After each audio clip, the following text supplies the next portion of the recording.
Oke, yes. Suasana masih sinciaan, udah cap gome. Jadi saya mumpung belum terlalu kadaluarsa, jadi saya pakai baju ini karena saya habis dari kuil ya. Terus convert ya. Jadi lebih spiritual. Oke. Are you guys happy? Yes? Oke. Hari ini saya mau cerita satu hal yang penting di dalam kehidupan kita. Aku saudara bahwa man of love, man of peace, and man of wisdom. Ada 3 kata yaitu love, peace, and wisdom. Dan 3 hal ini kalau Bapak Ibu Saudara perhatikan dekat sekali dengan yang namanya kedewasaan. Katakan bersama-sama kedewasaan. Kedewasaan itu penting. Kenapa? Karena saya akan membukakannya buat Bapak Ibu Saudara tentang hal-hal yang berkaitan dengan kedewasaan. Saya akan buka dengan sebuah ilustrasi ya. Tapi sebelumnya Liani tadi testimoninya oke, keren. Sometimes Tuhan mengizinkan sesuatu yang unfair terjadi di dalam hidup kita. Sudah nyanyi, sudah berpenampilan keren, ternyata tidak dibayar. Artinya digondol uangnya sama orang lain. Is it fair? No. Tidak fair. Tidak adil. Harusnya sudah bekerja, ya ditransfer uangnya jelas. Oke. Tahukah Bapak Ibu Saudara bahwa di dalam kehidupan kita it is unfair kalau oleh karena satu orang berdosa, semua umat manusia berdosa. Is it fair? Apakah karena seorang ayah melakukan kejahatan, karena satu orang ayah atau satu orang ibu melakukan dosa, maka seluruh generasinya ke bawah semuanya dianggap dosa? Enggak fair. Sangat enggak fair. Kan itu salahnya dia, bukan salahnya kita. Itu kan orang tua gue yang salah, bukan gue. Gue mah gak salah. Gue mah hidup benar. Gue mah hidup gak ngutang. Gue mah hidup semuanya diatur sedemikian rupa untuk tidak mengecewakan orang. Yang salah kan orang tua. Jangan merit sama keluarga itu. Kenapa? Karena orang tuanya gak benar. Sometimes kita pernah mendengar itu. Kayaknya itu unfair deh. Betul gak? Atau karena satu orang, salah satu dari member dari jemaat ini pernah melakukan penipuan. Lalu terus kemudian jangan ke gereja itu. Kenapa? Karena di gereja itu ada penipu. Sehingga semua orang yang mungkin tertarik untuk datang ke gereja tidak bisa datang ke gereja. Karena apa? Karena ada sebuah statement bahwa jangan ke gereja itu karena ada yang nipu. Karena satu orang melakukan penipuan, maka seluruh jemaatnya kena. Dan dianggap seolah-olah di gereja itu jemaatnya penipu semua. Is it fair? Not fair.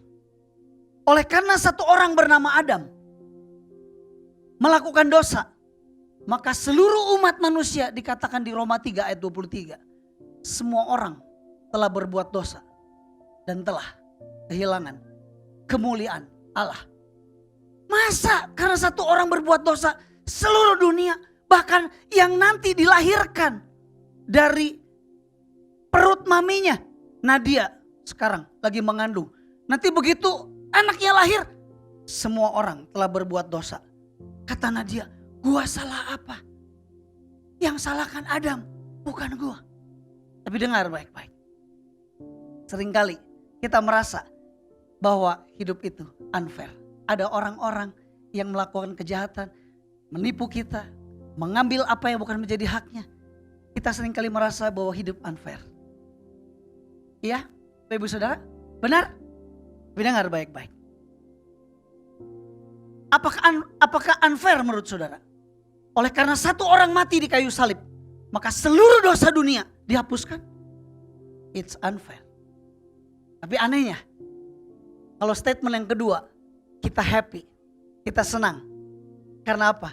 Karena sekalipun kita melakukan dosa, Yesus mati di kayu salib untuk menebus seluruh dosa manusia, termasuk anak yang sebentar lagi akan lahir di bulan Mei atau Juni dari Nadia.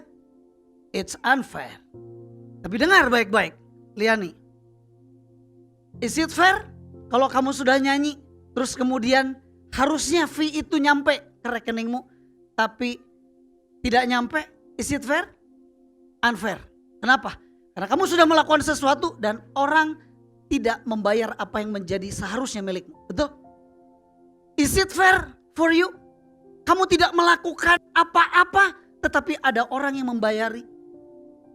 Sehingga kamu tidak usah membayar ibaratnya sepeser pun.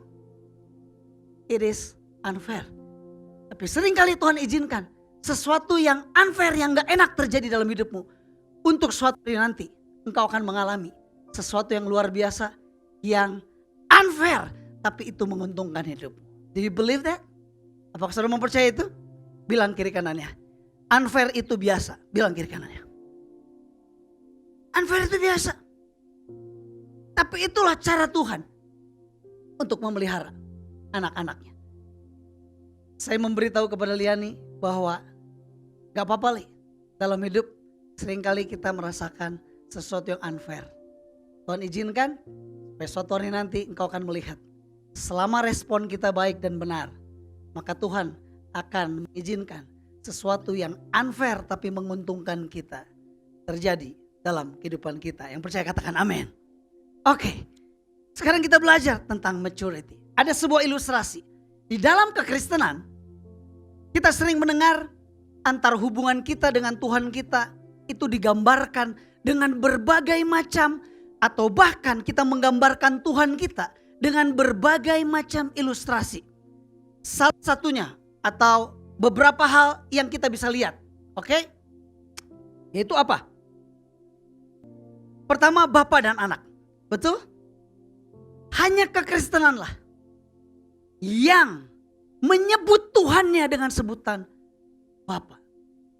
Tidak ada aliran kepercayaan apapun di muka bumi ini yang mengambil atau yang memanggil Tuhannya dengan sebutan Bapa. Nggak ada. Cuma kekristenan. Hubungan kita dengan Tuhan kita nggak jauh seperti Papa dengan anaknya saja. Tapi ilustrasi yang lain adalah Tuhan kita komandan, kita prajuritnya. Itu sebabnya ada firman Tuhan yang berkata, kalau Bapa dengan anak seperti Bapa sayang dengan anaknya. Tetapi ada juga tentang komandan dan prajurit. Bicara apa? Bahwa kita melakukan segala sesuatu, kita tidak memusingkan diri dengan persoalan-persoalan penghidupan kita. Kenapa? Karena kita melakukan segala sesuatu untuk bisa berkenan kepada komandannya. Ada ilustrasi bahwa Tuhan kita adalah komandan dan kita adalah prajurit. Sehingga ketika Tuhan katakan, do it, lakukan, we have no choice. Karena namanya prajurit, gak ada kata tidak. Betul? Yes, I'll do it. Saya akan melakukannya. Itulah ilustrasi tentang komandan dan prajurit. Tapi ada juga ilustrasi yang mengatakan bahwa kita dengan Tuhan kita adalah seperti kekasih, seperti pasangan, seperti suami dan istri. Ada juga sahabat, ada juga banyak. Tapi yang saya mau ajak kita lihat, urusan yang satu ini penting karena ini bicara tentang kedewasaan. Sekali lagi katakan kiri kanannya, kedewasaan itu penting. Bilang kiri kanannya, kedewasaan itu penting. Sama-sama, 2, 3. Oke, lihat. Next. Kristus adalah mempelai pria dan kita gerejanya adalah mempelai wanita. Pernah dengar istilah ini? Dari mana istilah ini berasal? Apa bukti ayatnya? Bahwa kita ini seluruh gerejanya ini, umatnya ini adalah mempelai wanita. Dan Kristus adalah mempelai pria. Ada pastor ayatnya? Ada. Kok begitu sih ilustrasinya? Tenang, kita akan lihat. Apa yang dimaksud dengan kekasih Allah? Apa yang dimaksud dengan mempelai wanita? Kenapa Kristus adalah mempelai pria? Coba perhatikan slide berikut ini.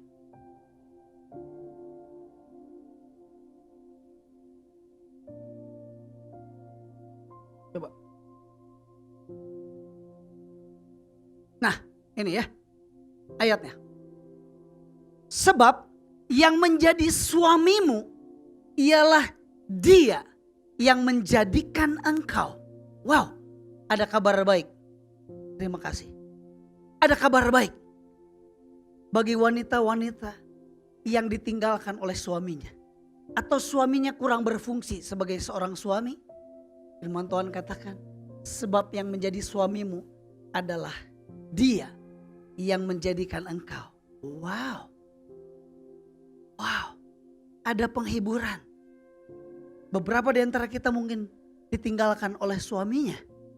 Atau di media sosial yang mendengarkan khotbah ini, ada beberapa di antara saudara yang merasa engkau ditinggalkan oleh suamimu. Ada kabar baik. Firman Tuhan bilang bahwa yang menjadi suamimu ialah dia yang menjadikan engkau. Tuhan menjadi suamimu. Jadi pasangan hidupmu.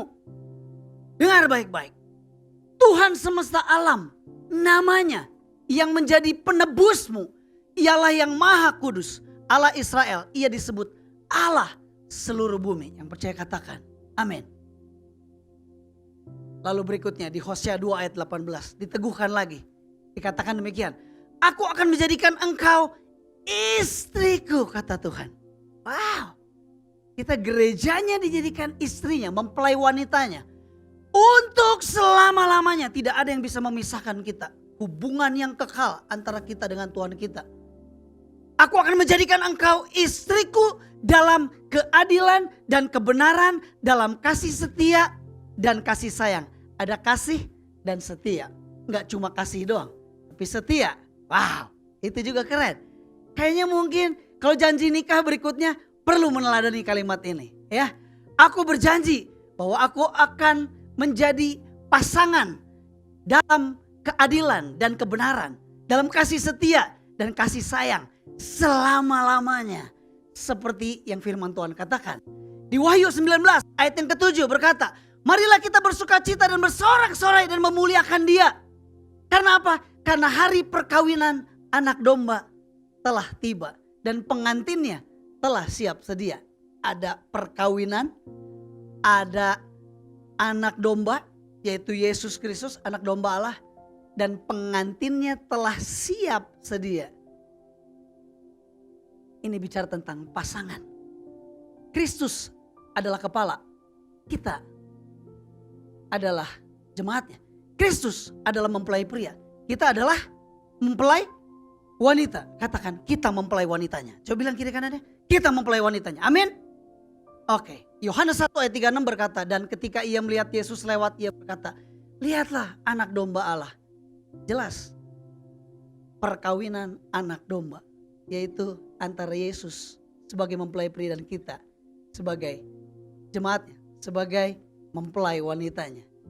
Jelas berarti hari ini bahwa hubungan kita dengan Tuhan kita bukan cuma sekedar dia adalah komandan kita prajurit, bukan dia bapak kita anak, tetapi juga dia adalah mempelai pria, kita adalah mempelai wanita. Sama-sama katakan, kita adalah mempelai wanitanya. 2, 3, kita adalah mempelai wanitanya. Amin.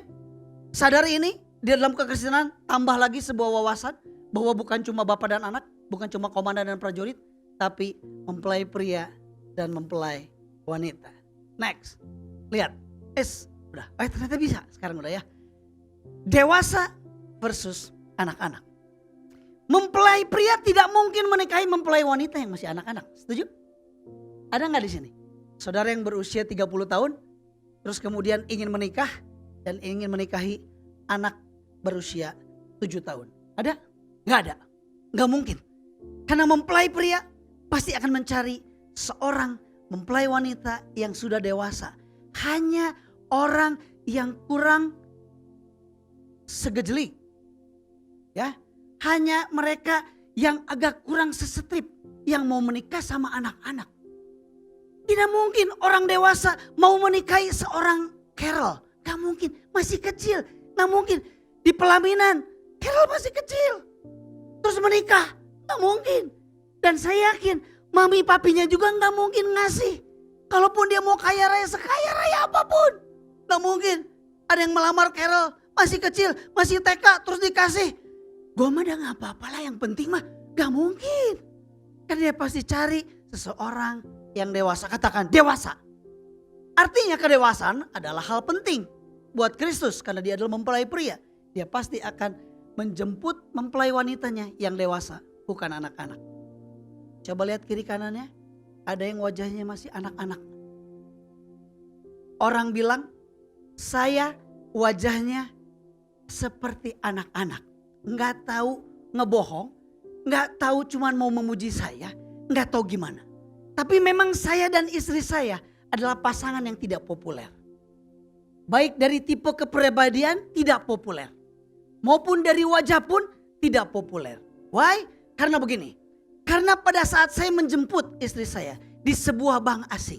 Ketika saya menjemput, maka teman-temannya berkata, Ci Cencan sudah dijemput sama Brondong. Tapi ketika saya bilang, Cen nanti jemput saya ya di tempat pelayanan. Ketika Ci Cencan menjemput saya, maka apa yang terjadi? Tiba-tiba teman-teman pelayanan bilang begini, Ci sudah dijemput sama maminya. Kita pasangan yang tidak populer, tapi kita saling mencintai.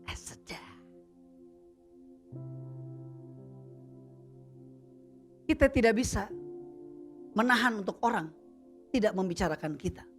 Why? Karena nasib manusia adalah diomongin dan ngomongin orang. Percaya. Tidak ada nasib yang lain. Pulang dari tempat ini pasti ada yang ngomongin saya. Eta pendeta bajuna. Eta pendeta teh lapisan khotbah. Eta pendeta teh serius-serius teuing khotbah. Tapi saya yakin dari tempat ini juga. Pulang dari tempat ini nasib saya diomongin sama orang-orang.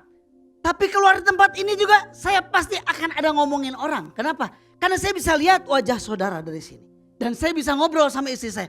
Lu tahu nggak pada saat waktu lagi gua khotbah tentang itu. Ada yang mukanya berseri seolah-olah happy. Kalau kita sebagai pasangan yang tidak populer. Siapa Jos? Saya sebutkan namanya. Saya ngomongin orang. Tapi saya juga diomongin orang. Percaya. Itu nasib hidup. Kita gak bisa tahan untuk orang tidak ngomongin kita. Tapi kita bisa merespon selama ada orang yang ngomongin kita. Kalau ada orang yang melempar sampah kepada kita. Kira-kira kita terima sampahnya atau kita buang pada tempatnya. Buang pada tempatnya. Jadi kalau ada yang ngomong, eta pendetana, goblok. Saya tidak akan terima, saya buang. Masukin tempat sampah pada tempatnya. Saya tidak mau dengar itu. As long as apa? Antara saya dan istri saya saling mencintai, menikmati seluruh kehidupan kita. I don't care what the people say. Artinya kedewasaan itu adalah hal penting bagi mempelainya. Yang percaya katakan amin. Tapi seringkali gini, kalau buat Tuhan penting tapi aneh, buat kita gak penting. Bukankah begitu? Buat Tuhan penting loh kedewasaan. Tapi buat kita gak perlu. Emangnya masuk surga itu harus ada ukuran kedewasaan? Enggak. Kita harus dewasa. Enggak. Gue mah pengen jadi anak-anak aja. Nothing tulus. Gak jadi masalah. Dengar baik-baik. Buat Tuhan kedewasaan itu penting. Buat kita gak penting. Nah, lihat. Samakan dulu persepsinya. Bukan mercusuar, bukan lighthouse yang adjust dengan ship, dengan kapal. Tapi kapal yang harus adjust dengan mercusuarnya. Enggak mungkin kapal dengan nahkoda terus bilang, mercusuar lighthouse, minggir. Enggak mungkin. Dari mercusuar yang bilang, lu minggir. Mau sehebat apapun jadi nahkoda. Bukan Tuhan yang adjust dengan saudara. Bukan Tuhan yang menyesuaikan diri dengan saudara. Tapi kita yang harus menyesuaikan diri dengan Tuhan. Saya katakan amin. So, lihat. Lawan kata dari kedewasaan adalah anak-anak. Oke? Lihat berikut ini. Mari kita pelajari sama-sama. Firman Tuhan bilang apa? 1 Korintus 13 ayat yang ke-11 bilang begini. Ketika aku anak-anak, aku berkata-kata seperti anak-anak. Aku merasa seperti anak-anak. Aku berpikir seperti anak-anak. Tapi sekarang sesudah aku menjadi dewasa, aku meninggalkan sifat anak-anak itu. Ini firman Tuhan. Ada 3 hal yang mau kita pelajari tentang kedewasaan. Coba lihat kiri kanannya, apakah di sebelah kiri kanan saudara adalah orang dewasa atau anak-anak? Mungkin tidak bisa lihat dari wajahnya, tapi dari perilakunya. 3 hal yang menjadi ukuran apakah saudara menjadi seorang yang dewasa atau tidak. Karena Tuhan cari mempelai yang dewasa. Saudara tidak dewasa-dewasa, saudara akan ditinggalkan. Karena mempelai pria tidak mencari mempelai wanita yang tidak dewasa. Mari kita lihat. Pertama, berbicara. Karena tadi dikatakan apa? Aku berkata-kata berbicara seperti anak-anak. Betul? Lawan kata dari kedewasaan adalah anak-anak. Coba pikir sedikit. Renungkan, evaluasi diri kita. Kita nih ngomong seperti anak-anak atau seperti orang dewasa. Saya pernah ingat sebuah kejadian. Setahu saya, kejadian itu terjadi pada anak saya yang kedua. Namanya Casey. Pernah kejadian lagi di Pizza Hut. Ajak masuk untuk mau makan, udah lumayan malam. Rewel. Kayak itu. Enggak mau. Sambil gitu-gitu, teriak-teriak. Tiba-tiba dia pakai sendal. Enggak mau. Kan gitu. Itu sendalnya pas ada ibu-ibu. Lagi bawa salad. Terus tiba-tiba waktu lagi bawa salad, tiba-tiba sandal itu cok pas. Aduh, ampun. Keke emang gak minta maaf, biasa aja. Bapak lucu sendal Keke masuk ke. Bukan lucu itu ya. Gak benar itu. Namanya anak-anak. Ngomongnya biasa aja polos. Itulah anak-anak. Pertanyaannya.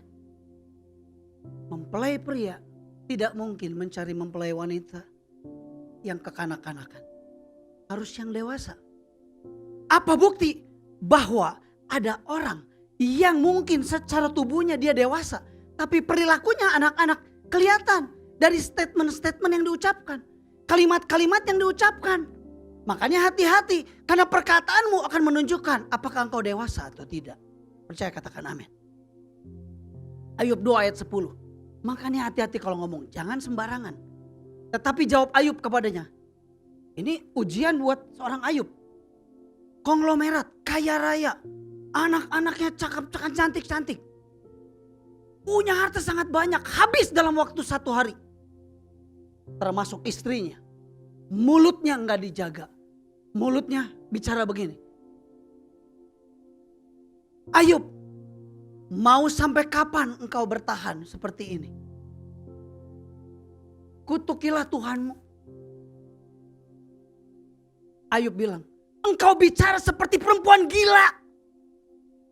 Apakah kita mau menerima yang baik dari Allah, tapi kita tidak mau menerima yang buruk? Dalam kesemuanya itu, Ayub tidak berbuat dosa dengan mulutnya. Hati-hati dengan mulut kita. Jangan bicara sembarangan. Tekanan boleh datang, pressure boleh datang. Tanya sama istri saya. Pada saat pressure itu datang, pada saat tekanan itu datang, emangnya cuma jemaat doang yang ngalamin? Pendeta juga ngalamin, bahkan lebih gila, lebih besar. Karena dia tahu, jatuhin pemimpinnya, maka jemaatnya akan juga tercerai berai. Tekanan lebih berat. Tanya istri saya. Selama kami berumah tangga, ketika ribut terjadi, tidak pernah sekalipun saya berkata, udah kalau gitu cerai aja. Gak ada. Kanan boleh datang, pressure boleh datang. Tapi hati-hati dengan mulut kita. Hati-hati dengan mulut kita. Firman Tuhan katakan apa? Jangan menyebut nama Tuhan sembarangan. Hei mulut, jangan sembarangan. Tuhan Yesus, Tuhan Yesus, Tuhan Yesus. Mohon maaf, ada yang lebih gila lagi. Mengucapkan kalimat yaitu organ vital pria. Kan begitu. Disebutkan nama organ vitalnya lagi. Kan gimana? Latah. Terus sama kita. Gila lucu saja. Dei, cobaan dei. Itu malah memupuk sehingga orang itu bukannya bertobat, bukannya berubah. Tapi sama kita malah diasyir supaya ayo lakukan lagi. Karena lu lucu kalau ngomong kayak gitu. Itu kalimat-kalimatnya hati-hati. Karena dari kalimat yang keluar dari mulutmu itu kan menunjukkan apakah engkau anak-anak atau engkau orang dewasa. Lihat, Jangan menyebut nama Tuhan Allahmu dengan sembarangan. Orang bule itu paling sering tuh. Oh Jesus, dikit-dikit oh Jesus. Tapi gak punya relation dengan Jesus. Jesus itu sampai saya pernah nonton film action. Jesus, tiba-tiba tulisnya gini, berdebah. Aduh. Jesus ditulisnya diterjemahinnya berdebah. Ini penerjemahnya ini bukan orang Kristen pasti ini. Masa gak bisa ngebedain mana Jesus, mana berdebah? Damn, itu kali baru diterjemahinnya itu. Ini enggak, nama Tuhan kita diterjemahkannya berdebah. Gila, itu sakit hati banget sampai nontonnya. Oh my goodness, orang nulis gak beres ini. Lihat, Amsal 18 ayat 21. Hidup dan mati dikuasai oleh lidah. Siapa suka menggemakannya akan memakan buahnya. Firman Tuhan di dalam terjemahan Indonesia bahasa sehari-hari beda lagi. Ditulis begini, bahwa lidah kita itu punya pengaruh untuk memberikan kehidupan atau merusak kehidupan.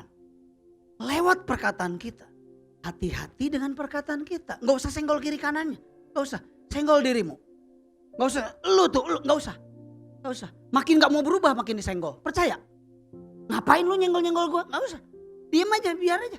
Dan gak ada yang titip pesanan ke saya. Karena seseorang di tempat ini sering ngomong gak benar. Tolong pastor sampaikan. Enggak. Saya mau bicara bahwa perkataan kita menunjukkan kedewasaan kita. Dan Tuhan mencari mempelai wanitanya yang dewasa. Hati-hati. Jangan sembarangan berkata-kata. Karena perkataanmu menunjukkan kedewasaan. Barang siapa suka mengatakannya, dia akan memakan akibat dari perkataannya dalam bahasa sehari-hari. So hati-hati. Udah kalau gini mah mati aja. Hati-hati. Hati-hati. Jangan sembarangan mengucapkan kata-kata. Bilang kiri kanan, hati-hati dengan perkataanmu. Bilang kiri kanan, hati-hati dengan perkataanmu. Oke? Hati-hati dengan perkataan. Please, hati-hati dengan perkataanmu. Berikutnya, berpikir.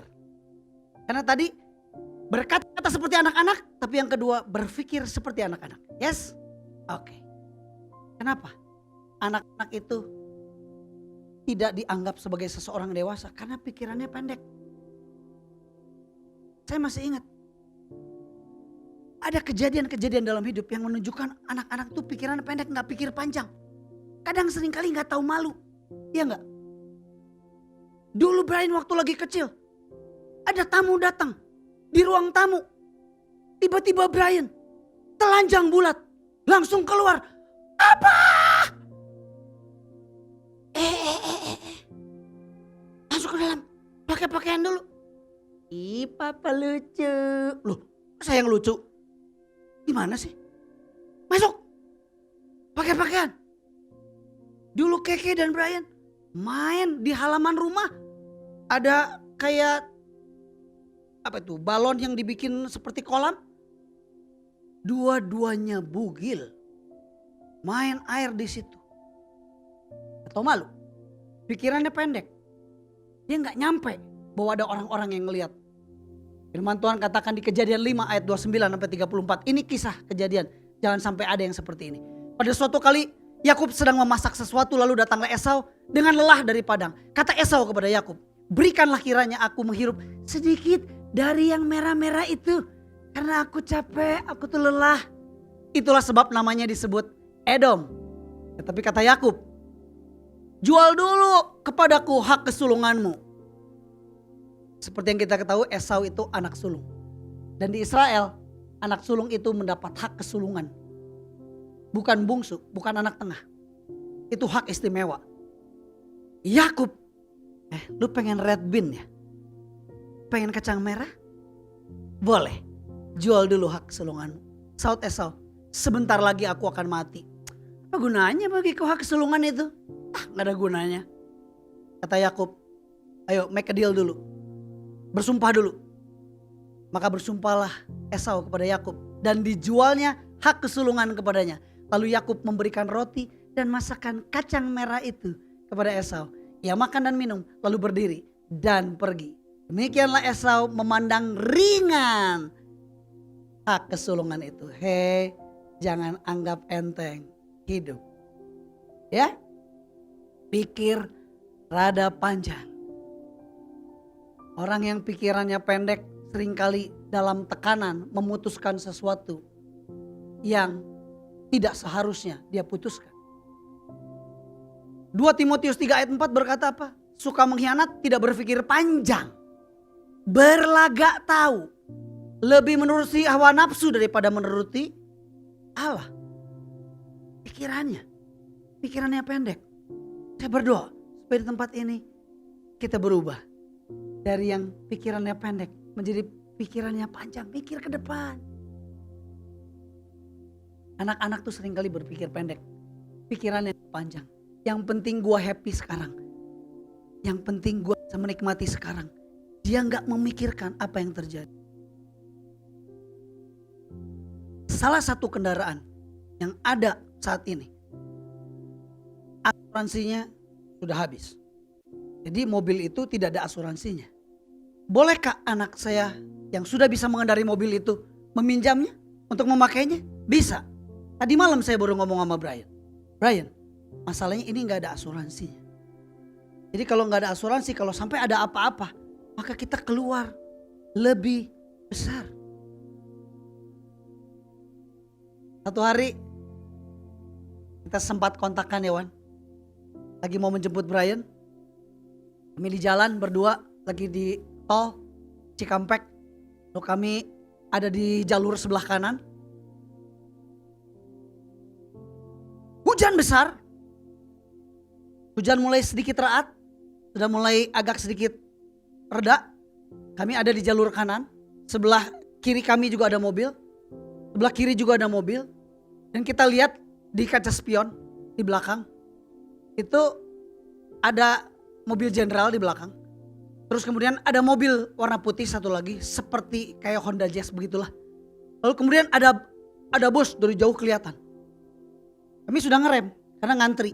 Mau ke tol Jalan Layang MBZ. Tiba-tiba itu dari belakang. Itu bis itu gak tahu ngelamun, gak tahu gimana dengan kecepatan yang sangat tinggi. Wah, dar! Tiba-tiba mobil putih yang seperti Honda Jazz itu juga nubruk lagi, dar ke depan, dar. Sampai mobil kita pun penyok belakangnya. Dar! Heboh. Kaget. Si Cincin yang lagi megang minuman kopi sampai muncrat. Kopinya berantakan. Oh, kaget. Tewas kita. Ini kenapa ini? Ada apa ini? Untungnya pada saat waktu lagi berhenti saya nginjek rem. Jadi mobil saya tidak nubruk mobil di depannya. Tapi mobil di belakang saya penyon.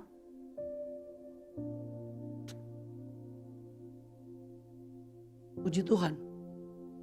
Sekitar seminggu. Berapa lama Jen? Seminggu? 10 hari? 4 hari ya? 4 hari sebelumnya. Jadi ada sebuah kejadian di mana istri saya waktu lagi mau nganterin Keke sekolah, kaca spionnya itu berpapasan dengan kendaraan dari depan. Kaca spionnya nyerempet dinding mau ke arah sekolah itu yang bukan dindingnya halus ya, tapi kayak kasar gitu ya. Lecet. Lalu si Cincin itu tiba-tiba diingatkan. Oh iya ya, kita tuh sering keluar kota, ada klien di luar kota. Sering berada di jalan. Jadi kayaknya perlu diasuransi. Kenapa? Karena mobil Nissan itu tidak ada asuransi yang all risk. Cuma kalau loss, kalau hilang baru diganti. Keidean. Lalu kontak sama bagian asuransi. Pas jemput mami mertua dan mau jemput Brian ditobrok. Waduh. Gimana tuh? Sementara waktu lagi ngecek. Grill depan, kaca spion, dihitung-hitung berapa. Kalau habisnya ini kalau mau ganti 4 juta. Wow, 4 juta. Tapi nanya, kalau insurance bayar berapa? 5 juta. Lah, bisa diklaim dong ini kalau bisa Pak. Tapi Bapak harus ikut dulu asuransinya premi. Jadi bayar 5 juta, 4 juta. Ceritanya mau ganti spion dan grill depan. Karena ada lecet dikit, dapatlah kita. asuransinya. Tapi kita nggak tahu. Udah jalan belum asuransinya? Udah oke belum? Dengan tubrukan itu kemarin. Kalau dihitung itu, kalau nggak salah, habis berapa? Puluhan juta lah ya. Puluhan juta. Karena harus sepintu. Harus diganti semua. Seringkali saya bilang sama istri saya, kebayang ya. Kalau waktu lagi ada papasan, terus kita malah ngomel-ngomel, mencak-mencak, segala macem. Tapi ternyata seringkali Tuhan kasih sedikit kejadian yang kurang menyenangkan buat kita. Tapi sebenarnya untuk memprotek kejadian sesuatu yang kita gak pernah tahu di depan sana. Jadi waktu lagi terjadi jangan ngomel-ngomel. Harusnya kita bersyukur Tuhan. Oke, apapun yang terjadi Tuhan tetap baik. Nah, anak-anak tidak berpikir ke depan. Tapi puji Tuhan waktu malam itu ngobrol sama Brian. Bray, ini belum ada asuransinya. Jadi mohon maaf ya, nanti kita pastikan dulu. Kalau asuransinya sudah keluar, maka kalau dipakai minimal ada yang cover lah. Kira-kira begitu ya. Karena apa? Karena anak-anak seringkali tidak berpikiran panjang. Orang dewasa akan berpikiran panjang ke depan. Lihat Roma 12 ayat 2. Janganlah kamu menjadi serupa dengan dunia ini, tapi berubahlah oleh pembaharuan budi, pikiran. Sehingga kamu dapat membedakan mana kehendak Allah. Apa yang baik, yang berkenan kepada Allah. Dan yang sempurna. Lagi, kedewasaan ditentukan dari perkataan. Saudara, hati-hati dengan perkataanmu. Kedua, dengan pikiranmu. Katakan hati-hati dengan pikiranmu. 2, 3. Bilang kiri kanannya hati-hati dengan pikiranmu. Yang ketiga, yaitu apa? Perasaan. Merasa, pada saat anak-anak engkau merasa seperti anak-anak. Orang dewasa perasaannya berbeda dengan anak-anak. Anak-anak bukankah sering memaksakan kehendak? Ya apa enggak? Brian dulu itu ya, yang namanya beli bola. Itu bola masih banyak di rumah, tetap memaksakan kehendak pengen beli bola. Padahal bolanya belum rusak. Jadi kolektor bola juga enggak, sampai hari ini enggak tahu bolanya udah kemana. Ini namanya anak-anak enggak pernah memaksakan kehendak. Pengen, pokoknya pengen. Dia enggak tahu. Apa yang harus di saving? Ingat baik-baik. Melihat saya sebentar, ingat baik-baik. Sesuatu yang Anda belanjakan. Anda punya uang, Anda punya income. Jika Anda membelanjakan sesuatu yang tidak penting dan itu bukan kebutuhanmu, hati-hati. Karena di depan sana, suatu hari nanti Anda akan menjual apa yang Anda butuhkan. Apa yang Anda telah beli itu, Anda harus jual untuk memenuhi apa yang menjadi kebutuhan saudara. Jadi hati-hati. Jangan merasa karena kita punya uang bisa foya-foya, bisa apa segala macam, hati-hati. Yes, pikir panjang. Jangan memaksakan kehendak. Saya termasuk seseorang yang tidak akan pernah mengganti handphone sebelum handphone ini jeprut benar-benar gak bisa. Saya tidak akan menggantinya. Kemarin sempat ngobrol sama Niko. Ada perhitungan-perhitungan lebih baik.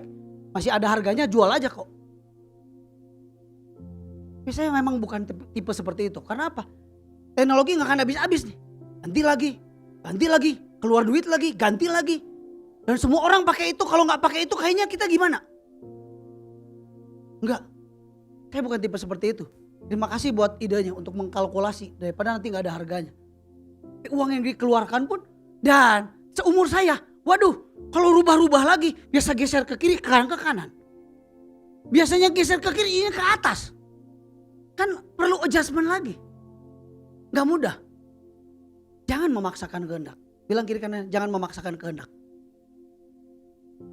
Firman Tuhan, Raja Daud berkata demikian. Aku suka melakukan kehendakmu, bukan kehendaknya. Tauratmu ada di dalam dadaku. Maka ia maju sedikit di Matius 26 ayat 39 ini Yesus. Lalu sujud berdoa katanya, ya Bapakku, jikalau sekiranya mungkin, biarlah cawan ini lalu daripadaku. Tetapi janganlah seperti yang ku kehendaki. Yesus tidak memaksakan kehendaknya. Daud tidak memaksakan kehendaknya. Aku suka melakukan kehendakmu. Biar kehendakmu yang jadi, bukan kehendak aku. Yes. Hati-hati pada saat kita emosi, pada saat kita lagi diuji. Di keluarga, di pertemanan kita, di bisnis kita. Bukankah seringkali kita memaksakan kehendak kita? Betul? Bagaimana kalau seandainya sesuatu terjadi, dalam hidup saudara. Dan itu adalah kehendak Tuhan. Dan itu harus menghilangkan apa yang menjadi kenyamananmu. Kira-kira bagaimana? Apakah saudara akan memaksakan kehendak untuk mempertahankan? Firman Tuhan bilang begini, barang siapa mempertahankan nyawanya, dia akan kehilangan nyawanya. Tapi barang siapa yang rela kehilangan nyawanya, dia akan memperolehnya. So, jangan memaksakan kehendak. Katakan, jangan memaksakan kehendak. Bilang kira-kira jangan memaksakan kehendak. Sebentar lagi saya selesai. Sebentar lagi saya selesai. Saudara pasti senang kalau kata sebentar lagi saya selesai. Saya punya sebuah testimoni yang mau saya ceritakan kepada Bapak Ibu Saudara. Satu hari saya dapat anugerah karena ada salah satu dari anak rohani yang bilang begini, Ko Oci suka warna apa? Warna terang. Kenapa nanya ada apa? Thank you buat bimbingannya selama ini. Saya mau kasih mobil buat Ko Oci. Akhirnya mobil itu hadir. Tiba-tiba dikirim. Dan ada, itulah mobil Brio. Dulu saya dibilang gini, ngapain ngurusin orang seperti ini, gak ada harganya. Ngapain cari orang lebih pintar, lebih hebat, lebih bisa membuat gerejamu maju. Udah tinggalin aja orang seperti ini. Gak worth it. Menurut salah satu pemimpin di tempat saya melayani. Saya setia. Lalu dialah yang mencicil. Saya dapat mobilnya Brio. Di tengah jalan dia kena tsunami. Di atas anugerah Tuhan ada seseorang lagi yang tergerak oleh belas kasihan Tuhan. Saya yang akan meneruskannya. Sampai akhirnya mobilnya selesai. Lunas. Puji Tuhan. Enggak pernah kepikiran sama sekali. Bahwa suatu hari dalam pelayanan saya ada satu orang yang bisa kasih mobil buat saya. Teka pikiran Vin. Teka pikiran. Tapi tiba-tiba Tuhan berbicara di hati saya. Oci, persembahan apa yang sangat besar atau cukup besar dalam hidupmu yang pernah engkau kasih buat aku, kata Tuhan. Saya mikir, mungkin kalau ratusan ribu ada, mungkin kalau sejutaan mungkin ada. Tapi apakah itu yang cukup besar buatmu? Apakah itu cukup berharga buatmu? Enggak sih. Apa yang berharga menurutmu hari ini di tanganmu? Saya bilang, saya pribadi cuman punya 3. Pertama, mobil Brio Tuhan. Kedua, motor Yamaha Aerox 125. Itu motor saya. Yang ketiga, sepeda. Karena sepeda itu juga sepeda atas pemberian di hadiah ulang tahun. Yang kalau dinilai sekitar 20 juta. Saya juga dapat anugerah itu. Lalu Tuhan bilang begini. Maukah kamu memberikan sesuatu yang berharga dalam hidupmu? Buat aku, kata Tuhan. Itu tidak datang kepada istri saya. Datangnya ke saya. Saya ingat. Dalam sebuah tekanan. Istri saya pernah bilang begini, Jos, kamu pernah gak sih bermimpi bisa kasih mobil atau bisa kasih rumah buat istri, buat anak. Oke lah istri gak usah lah, buat anak-anak. Bilang, saya kerja di ladang Tuhan. Gak bisa pakai tarif. Kalau Cicencen sebagai seorang konsultan dia bisa pakai tarif. Wani Piro. Tapi kalau ada orang, Coach, boleh ketemuan? Aku ada masalah. Jam berapa ini? 12:30 kita udah mau udahan pokoknya. Saya subuh itu saya pergi datang. Menangani sampai jam 3:30 subuh. Dibereskan. Enggak jadi cerai orang. Apakah saya harus berkata sebelum pergi? Oke. Wani Piro. Berani berapa? Kalau saya pelayanan. Ada orang kasih angpau. Apakah sebelum pelayanan saya tanya, angpaunya berapa? Love gift-nya berapa? Gak etis. Saya bilang sulit. Di area saya sulit. Dan saya bersyukur karena ada satu orang yang memberikan anugerah mobil Brio itu. Saya rencananya akan begini. Saya, ini ya buat istri atau buat anak, terserah. Karena itu berharga buat saya. Tapi Tuhan bilang gini, mau gak kamu kasih buat aku? Aduh, tidak mudah. Tidak mudah. Bilang itu yang mungkin di antara semua itu berharga. Punya memori, punya kenangan. Mau kamu kasih buat saya? Saya bilang, kalau Tuhan mengendakinya, saya mau kasih. Saya bilang sama bagian keuangan, suatu hari nanti gereja perlu untuk membeli tanah, membeli sesuatu. Saya kasih aja buat gereja. Mobil itu tertahan. Mencari momen terbaik, diberesin supaya ketika dijual harganya bagus. Oke? Saya udah bilang, mungkin gak buru-buru ya bagian keuangan. Saya akan kasih. Saya langsung kebayang begini. Biasa-biasa kalau pelayanan, Cicencan arah kiri. Kalau tempat pelayanan arah kiri, nebeng, bareng-bareng, di drop, beres. Tapi dengan adanya mobil ini, sangat memudahkan Irwan. Sehingga apa? Sehingga kalau Cicencan pergi ke kiri dan saya arahnya ke kanan, gak nyambung. Atau Cicencan harus keluar kota. Atau visit klien. Saya ada pelayanan. Saya bisa pakai mobil. Dan tidak kehujanan. Tapi begitu saya diminta dan saya menyerahkan itu. Mulai di kepala saya mulai mikir gini. Ini gimana ya? Kalau pas hujan gede. Saya pernah pelayanan. Pakai motor. Pakai pakaian tidur. Pakai jas hujan. Nyampe di dekat tempat pelayanan. Saya lari dulu. Apakah ada toko, apakah ada kafe atau apa, masuk ke sana. Terus saya ganti baju. Semua yang basah saya masukin plastik. Saya ganti pakai baju yang keren. Lalu saya jalan sedikit langsung masuk, saya pelayanan. Bisa. Atau kan sekarang canggih, pakai Grab aja. Betul gak? Walaupun perlu nunggu loh. Karena seringkali di cancel. Pokoknya jadi gak nyaman buat saya. Saya bilang, saya mau kasih. Tolong ya Cing, ke depan kalau bisa. Selama gak kepepet-pepet, jangan dipakai untuk DP lah, minimal untuk tanah kayak, untuk apa kayak. Itu pikiran saya. Maukah? Dia bilang, pakai Tuhan. Atau saya sedang pelayanan. Jika lagi pelayanan, tiba-tiba satu orang yang lagi ngobrol sama saya. Orang hamba Tuhan, tapi juga seorang pengusaha. Dia bilang begini, Pak, cepat-cepat amat pulangnya. Karena sekretarisnya bilang, Pak, Bapak harus segera pulang ke stasiun. Cepat-cepat amat. Bukannya naik mobil Pak? Enggak, saya bilang, saya naik kereta. Kenapa naik kereta? Bukannya Bapak kan punya mobil? Saya ceritakan. Semuanya saya ceritakan. Itu sebabnya saya gak berani pakai itu. Gak ada asuransi lagi. Saya takut ada apa-apa di jalan. Jadi udah saya pakai kereta aja. Oh Pak, gini Pak, pulang aja dulu. Nanti saya telepon, tolong ceritain detailnya. Kenapa? Nyampe di Bandung, saya ditelepon, saya ceritain detailnya kenapa.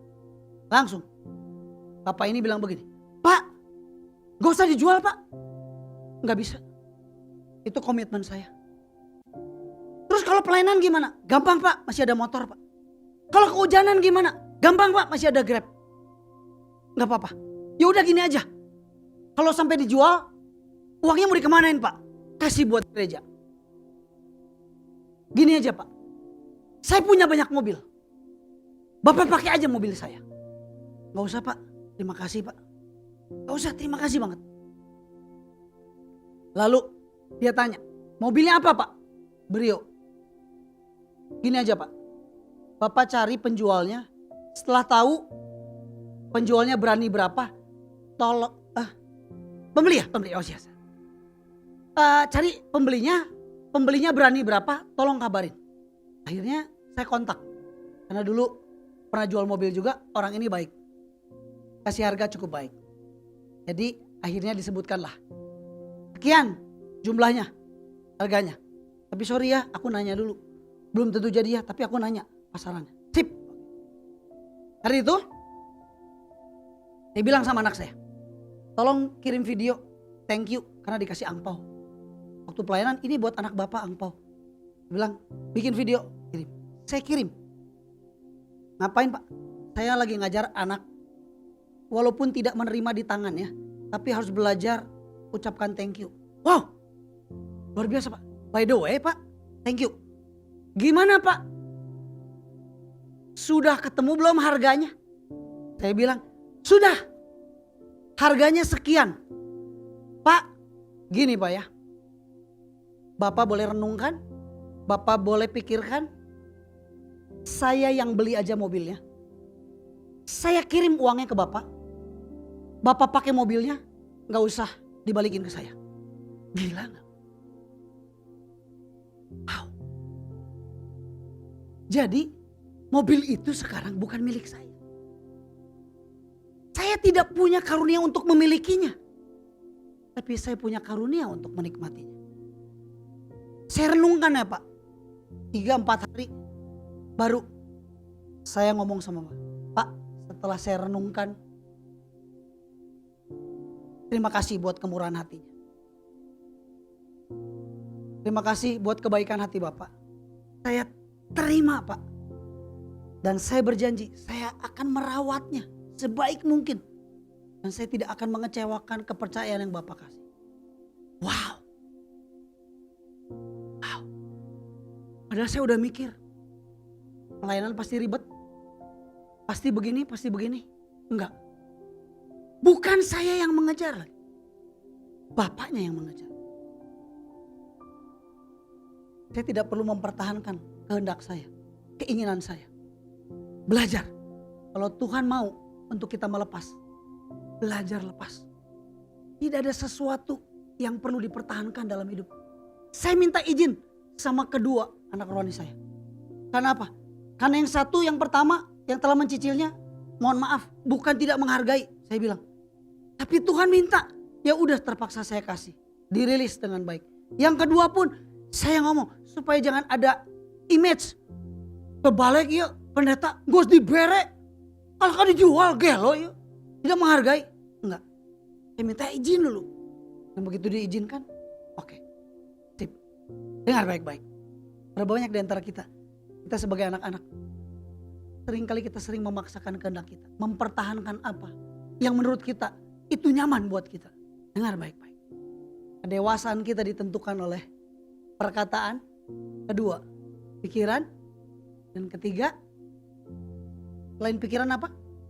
Perasaan. Mari belajar. Percaya, Liani. Beda. Percaya dan mempercayakan itu beda. Setan percaya ada Yesus. Percaya. Tapi apakah dia mempercayakan? Tidak. Belajar mempercayakan hidup kita. Karena jauh lebih dari apa yang kita pikirkan. Tuhan menyediakan, bahkan Tuhan memikirkan sampai way out-nya aja. Coba kalau saya mempertahankan. Enggak, ini mah suara setan.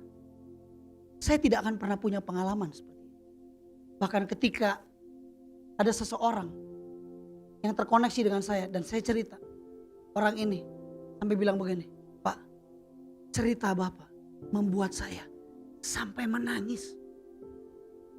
Bagaimana pemeliharaan Tuhan terhadap anak-anaknya nyata ya Pak. Saya bilang, that's good.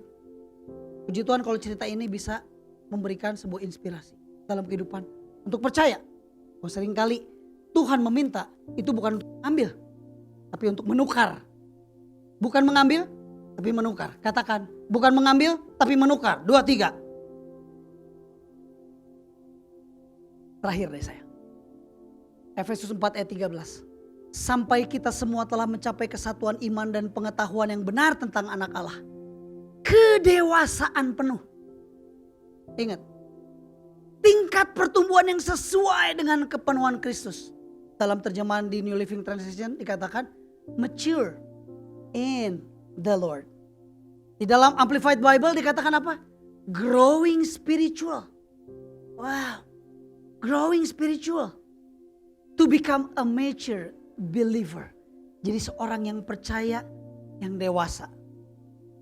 Ayat terakhir tidak ada di sini. Mari kita buka firman Tuhan. Yang terambil Ayat terakhir. Matius 5 ayat 48. Cukup slide-nya sampai di sini. Matius 5 ayat yang ke-48. Matius 5 ayat yang ke-48. Boleh satu orang bacakan buat kita.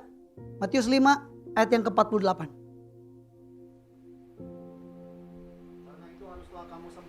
Karena itu haruslah engkau sempurna. Sama seperti Bapamu yang di sorga adalah sempurna. Sama seperti Bapamu yang di sorga adalah sempurna. Kata yang digunakan kata sempurna.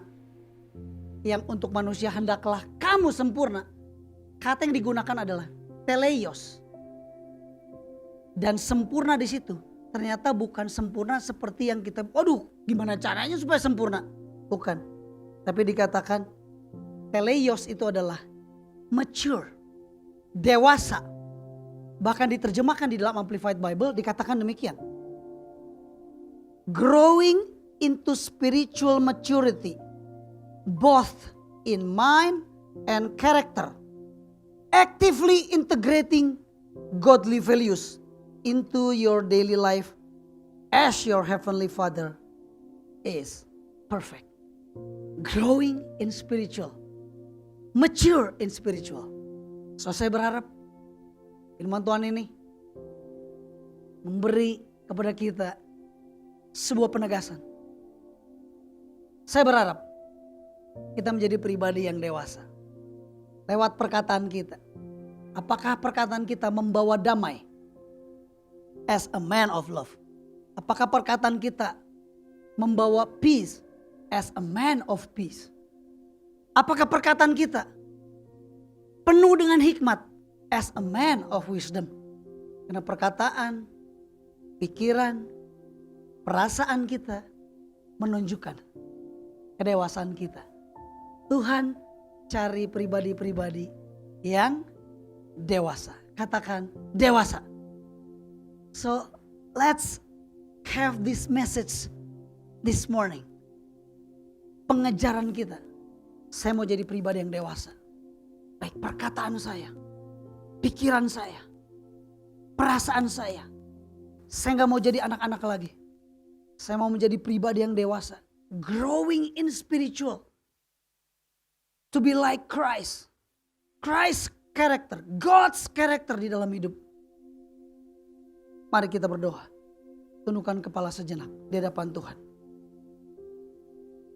Berapa banyak di antara kita hari ini? Bukan kebetulan engkau ada di ruangan ini. Dan Tuhan sedang dealing dengan saudara. Engkau yang seringkali terkesan terlihat sepertinya cukup rohani, cukup dewasa, cukup keren. Pelayanannya luar biasa. Tapi ternyata kita belum bertumbuh di dalam perkataan kita. Seringkali dalam tekanan, perkataan-perkataan kita tidak menunjukkan kedewasaan. Seringkali kita berkata, udah cerai aja. Gue keluar aja. Untuk apa hidup sama lu?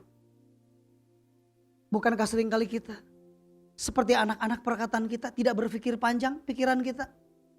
Ambil keputusan seenaknya tanpa mempertimbangkan perasaan Tuhan. Bukankah seringkali perasaan kita juga gak dewasa? Perasaan kita persis seperti anak-anak, memaksakan kehendak kita. Terima kasih buat pesan Tuhan hari ini. Pesan yang keras buat setiap kita. Mari kita berubah pagi hari ini. To be a man of love, to be a man of peace, to be a man of wisdom. 3 hal ini menunjukkan kedewasaan kita. Karena orang yang dewasa tidak memikirkan dirinya sendiri. Dia akan pikirkan apa akibatnya kepada orang-orang di sekitar kita. Love, peace, wisdom.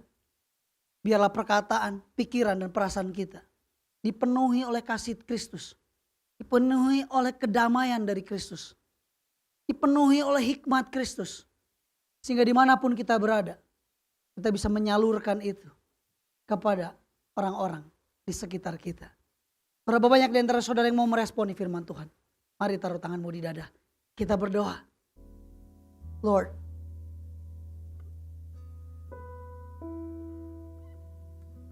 thank you for the word. Thank you for your truth.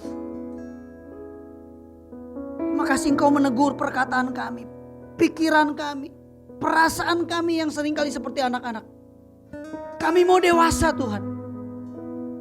Bahkan kalau perlu, dewasakan kami lewat persoalan, lewat tekanan, lewat penderitaan, lewat kesesakan. Kami yakin itu adalah alat-Mu Tuhan untuk mendewasakan. Aku gak mau jadi pribadi yang emosional. Aku gak mau jadi pribadi yang sembarang berkata-kata. Aku gak mau jadi pribadi yang sembarang punya keinginan. Aku mau belajar untuk melepaskan hak. Buat kami mungkin itu berat. Tapi the big question is, do you really love me? Belum seperti Abraham ketika Bapa meminta anaknya. Mungkin sebagian kecil dari berkat yang kita punya. Dan Tuhan minta, maukah engkau memberikannya kepadaku? Jangan paksakan kehendak-Mu. Izinkan kita mengalami Kristus di dalam hidup. Mempercayakan segala sesuatu, pemeliharaan kepada Kristus. Mari saudaraku, teduh sejenak di hadapan Tuhan. Gloria Takashika. Oleh kuasa darah-Mu, Kau telah tebus dosaku. Kekudusan-Mu melingkupiku. Kasih-Mu mengalir, memulihkan hidupku. Sungguh besar anugerah-Mu, Kau selamatkan hidupku. Ku menjadi ciptaan yang baru oleh kuasa darah-Mu. Oleh kuasa darah-Mu, Kau telah tebus dosaku. Kekudusan-Mu melingkupiku. Kasih-Mu mengalir, memulihkan hidupku. Sungguh besar anugerah-Mu, Kau selamatkan hidupku. Ku menjadi ciptaan yang baru oleh kuasa darah-Mu.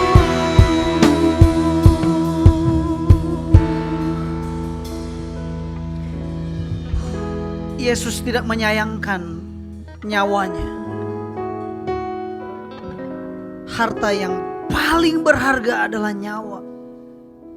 Dan Dia berikan buat saudara. Maukah saudara merendahkan diri di hadapan Tuhan?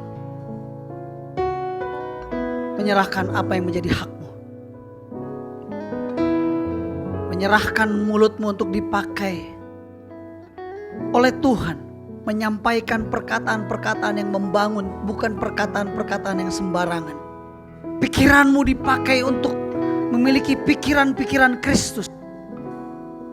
Perasaanmu dipakai untuk bisa merasakan apa yang orang lain rasakan. Bukan cuma cerdas secara pikiran, tapi juga cerdas secara hati.